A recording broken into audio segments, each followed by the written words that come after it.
Hello everyone, কেমন আছো সবাই? আমার একটা নতুন ব্লগে তোমাদের অনেক অনেক ভালোবাসা রইল।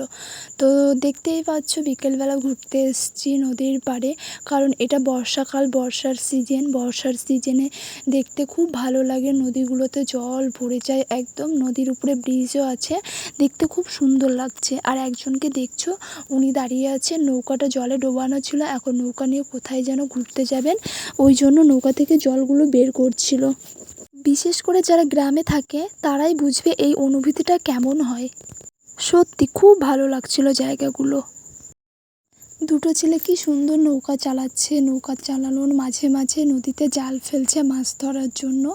তো দেখো, নদীর উপরে দুটো নৌকো, কার না দেখতে ভালো লাগে বলো? আমার তো ভীষণ ভালো লাগছে দেখতে। আর দেখো ওই পারে যে গরুগুলো আছে, ও গরুগুলো ঘাস খাচ্ছে। আর মাঝে মাঝে আর নদীর মাঝখানে লম্বা লম্বা যে বাঁশগুলো দাঁড় করানো আছে, ওখান থেকেও হালদাররা মাছ ধরে। তো দেখতেই পাচ্ছ সাইডে হলুদ হলুদ টাইপের আছে, ওটা হচ্ছে পাট, মানে জমি থেকে কেটে নিয়ে এসে নদীতে রেখে দেয়। এই পাঁচটা ভিজলে তারপরে এটা ছেলে ছেলে শুকায়।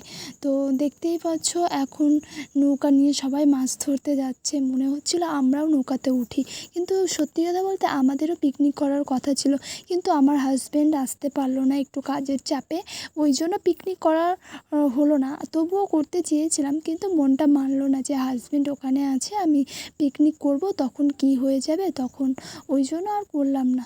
তো দেখো দুটো নৌকো, আর সাইড থেকে আরেকটা নৌকো আসছিল। তো খুব সুন্দর লাগছে। আর আর নদীর ধারে যে দাঁড়িয়ে আছে, এত সুন্দর হাওয়া দিচ্ছিল, মনটাই একদম ভরে যাচ্ছিল। তারপর আমি বিকেলবেলা বাড়ি চলে আসলাম, এসে দেখতেই পাচ্ছ মৌসুমি আর পেয়ারাগুলো খাচ্ছিলাম। বিকেলবেলা করে আমি রোজ দিনই খাই, আমার খেতে ভালো লাগে। তো দেখা হচ্ছে নেক্সট ব্লগে আবার বন্ধুরা।